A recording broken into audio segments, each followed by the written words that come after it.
그러면 촉하는 어떻게 입주 지역의 불만을 사게 되었을까요? 이에 대해 4가지 이유가 있습니다. 첫째로 이익 분배의 불균형을 들 수 있습니다. 이 사실은 당시 촉한을 반대하던 인물들을 살펴보면 쉽게 이해할 수 있습니다. 영상을 시청하시기 전에 구독과 좋아요 부탁드립니다. 주선은 파서 지역의 낭중 출신이었고 두경 역시 촉군의 성도 출신이었습니다. 초주는 파서의 서충 출신이었습니다. 이들 모두가 반동 여론을 퍼뜨린 사람들이었습니다. 이외에도 몇몇 인물을 더 언급할 수 있습니다. 모반을 꾀하다 제갈량에게 살해된 팽량은 광안 출신이었고 동안이 곧 망할 것이라 단언하며 유비가 형주를 잃을 것이라고 예언했다가 결국 유비에게 살해된 장유는 촉군 출신이었습니다. 유비의 재위 시절에 일부러 귀가 들리지 않는 척하며 은둔하였고 나중에 겨우 제갈량의 설득으로 산에서 내려왔지만 나이가 많아 병에 걸렸다며 출사를 거부했던 두미 역시 제동 부연 출신이었습니다. 이들 모두가 입주 출신이었습니다. 이제 유비와 제갈량이 중용했던 인물들을 살펴볼 필요가 있습니다. 관우, 장비, 마초, 황충, 조웅 같은 인물들은 굳이 언급할 필요가 없을 정도입니다. 먼저 방통은 형주 양양 출신이었고 법정은 부풍 미현 출신이었습니다. 이외에도 허정은 연암평여 출신, 미축은 동해 구현 출신, 동화는 남군 지강 출신, 위연은 형주 의양 출신, 양인은 형주 양양 출신, 마속은 양양 의성 출신, 장화는 영릉 상양 출신, 비위는 강하, 맹현 출신, 강유는 천수 기현 출신으로 모두 형주그룹과 동주그룹에 속했습니다. 이들 모두가 입주 출신이 아니었습니다. 물론 입주 토착 세력 중에서도 신임을 받은 인물들이 있었습니다. 비씨가 그 대표적인 예로 건이 남한 출신이었습니다. 이외에도 황권은 파서 낭중 출신, 왕평은 파서 탄거 출신이었습니다. 그러나 이들의 신임은 나중에 모두 무참히 짓밟혔습니다. 왕평처럼 처음부터 신임을 받지 못한 경우도 있었고 황권처럼 나중에 신임을 잃은 경우도 있었습니다. 또는 비씨처럼 중간에 문제가 발생한 경우도 있었습니다. 솔직히 말해 제갈량이 이 문제를 의식하지 못한 것은 아닙니다. 또한 이를 해결하기 위해 노력하지 않은 것도 아니었습니다. 그 대표적인 사례가 바로 양홍을 발탁하고 키운 것입니다. 양홍은 건이 무양 출신으로 제갈량이 직접 발굴해낸 인물입니다. 삼국지 양홍전에 따르면 당시 이엄이 건의에서 태수로 재임 중이었고 양홍은 그의 부하로서 공주의 직책을 맡고 있었습니다. 그러나 양홍은 군의 수도 이전에 반대하면서 이엄과 결별할 수밖에 없었습니다. 이로 인해 어쩔 수 없이 성도로 가게 되었고 그곳에서 제갈량의 눈에 띄게 되었습니다. 결과적으로 이엄이 여전히 건의에 있을 때 양홍은 촉군 태수로 임명될 수 있었습니다. 양홍 역시 제갈량의 기대에 부응하여 자신이 문화서자였던 하지를 발탁했습니다. 몇 년 후 하지는 광안태수로 임명되었으며 이때 양홍은 여전히 촉군 태수로 재직 중이었습니다. 이러한 이유로 당시 입주 사람들은 제갈량이 적재적소에 인재를 잘 배치한다며 크게 감탄했습니다. 이외에도 제갈량에 의해 중용된 것뿐만 아니라 제갈량을 존경한 입주 사람들도 없지 않았습니다. 예를 들어 촉군 성도 출신의 장애 등이 그 대표적인 사례로 꼽힙니다.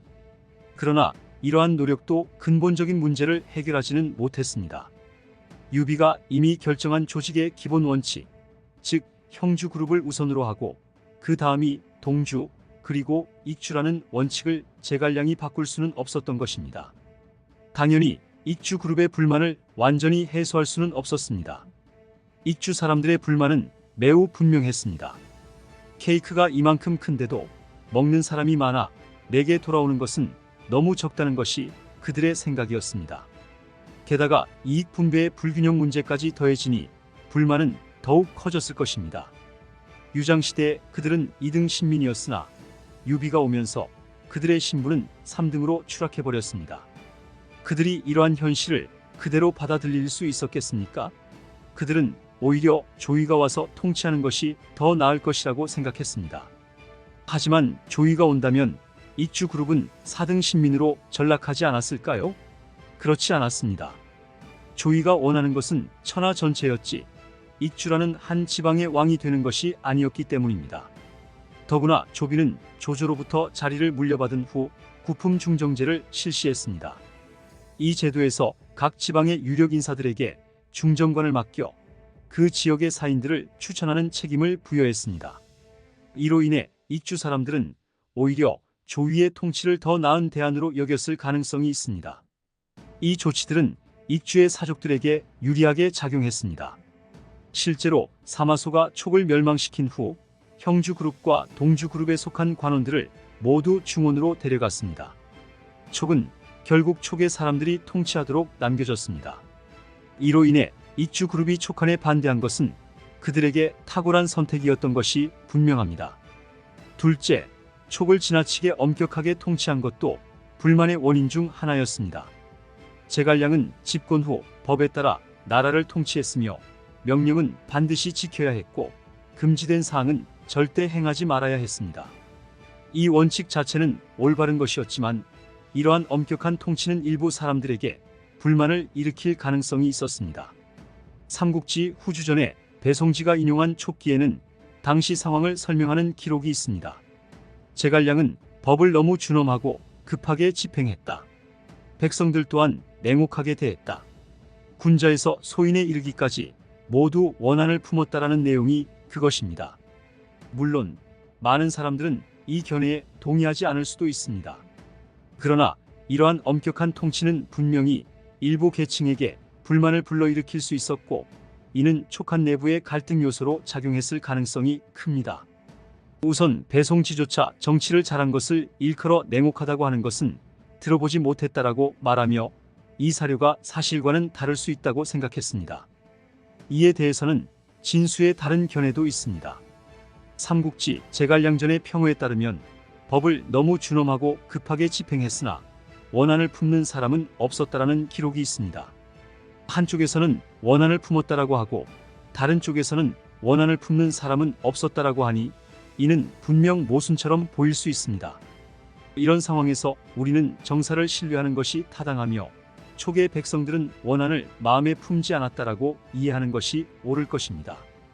그러나 조금 더 깊이 들여다보면 위의 두 견해는 크게 모순되지 않을 수도 있습니다. 제갈량이 촉을 통치할 때 엄격하게 통치했던 것은 사실이지만 그 엄격함이 기본적으로 공평하게 엄격했다는 점이 중요합니다. 물론 불공평한 사례도 존재했습니다. 예를 들어 익주의 호족 상방이 억울하게 죽임을 당했는데 이에 대해 배송지는 멋대로 무고한 사람을 죽였다고 비판했습니다. 하지만 공평하다는 사실이 제갈량이 인심을 얻을 수 있었던 주요 이유이기도 했습니다. 이에 대해 진수는 다음과 같이 해석했습니다. 제갈량이 법을 준엄하고 급하게 집행했음에도 불구하고 왜 원한을 품는 사람이 없었을까? 그것은 그가 공정하고 공개적으로 법을 집행했기 때문이다. 그러나 공평하다는 것이 가혹하지 않다는 것과는 같지 않다. 그래서 백성들은 제갈량이 불공평하다고 불평하지는 않았으나 가혹하다고 불평했다. 즉, 제갈량의 통치가 엄격하고 가혹하게 느껴졌지만 그럼에도 불구하고 불공평하지 않았기 때문에 원한을 품는 사람은 적었다고 볼 수 있습니다. 이렇게 보았을 때 삼국지와 촉기의 견해가 모두 맞을 수 있습니다. 셋째로 전쟁이 너무 많았다는 것도 중요한 이유로 보입니다. 제갈량은 여러 차례 기산으로 출병하였고 강유 역시 9번이나 중원 정벌에 나섰습니다. 이러한 전쟁들은 익주그룹이 반대했던 것입니다. 심지어 초주는 구국론까지 발표하며 각종 전쟁에 반대했습니다. 그래서 초주는 지금은 결코 진나라 말기가 아니다. 오히려 전국시대 초기와 같다. 그러므로 우리는 한 고조가 될 수 없고 기껏해야 주문왕이 될 수 있을 뿐이다. 만약 시세와 형세를 판단하지 않은 채 무력을 남용하여 전쟁을 일으킨다면 우리는 반드시 여지없이 괴멸하게 될 것이며 그 경우 신선도 우리를 구할 수 없다. 라고 강조했습니다. 초주의 이 글은 한편의 강력한 반전 선언이었습니다. 이는 익주그룹을 대표하여 자신의 능력도 모른 채 매년 전쟁을 일으킨 제갈량과 강유 등에 대한 강력한 불만의 표시였으며 나아가 촉한 당국에 대한 익주그룹의 최초의 공개적 도전이기도 했습니다. 그러나 놀랍게도 초주는 이러한 행동으로 인해 어떠한 처벌도 받지 않았습니다. 오히려 나중에는 1계급 승진하여 광록대부가 되었습니다. 이 지위는 바로 국영다음가는 높은 직책이었습니다. 이는 최소한 초주의 논조가 일정 부분 환영받을 여지가 있었다는 사실을 보여줍니다. 사실 당시 조정의 많은 사람들은 개인적으로 그의 말이 옳다고 생각했습니다. 넷째로 백성들이 너무 고통스러웠다는 현실도 간과해서는 안 됩니다. 삼국지 초주전에 기록된 군대를 자주 일으켜 출병하면 반드시 백성이 피폐해진다라는 말은 이 문제를 명확하게 지적하고 있습니다. 전쟁에는 막대한 전비가 필요하며 이 전비는 하늘에서 떨어지는 것도 땅에서 솟아나는 것도 아닙니다. 그것은 백성들의 고혈을 짜내어야만 확보할 수 있었습니다. 삼국지 후주전에서 배송지가 인용한 촉기에 따르면 유선이 투항할 때 총나라의 호수는 28만 호였고 인구는 94만 명이었습니다. 그러나 군대는 10만 2천 명에 이르렀고 관리는 4만 명이나 있었습니다. 단순히 계산해보면 평균 9명의 백성이 1명의 군인을 책임져야 했고 7호당 관리 1명을 부양해야 했습니다. 이러한 부담을 총나라 백성들이 견뎌낼 수는 없었습니다. 물론 제갈량의 솔선수범 덕분에 촉한의 관리들은 비교적 청렴했습니다. 그렇지 않았다면 이 정권은 이미 무너졌을 것입니다. 그러나 우리가 분명히 알아야 할 것은 백성들은 무엇보다도 자신들이 배불리 먹을 수 있는지 여부에 가장 관심을 기울인다는 점입니다. 불행히도 촉한은 백성들에게 이 기본적인 생계를 보장해주지 못했습니다. 삼국지 설종전에서 배송지가 인용한 한진춘추를 보면 당시 총나라에 사신으로 갔던 서루가 귀국 후 손유에게 다음과 같이 말한 장면이 나옵니다. 제가 보기에 총나라는 이미 거의 끝난 상태였습니다.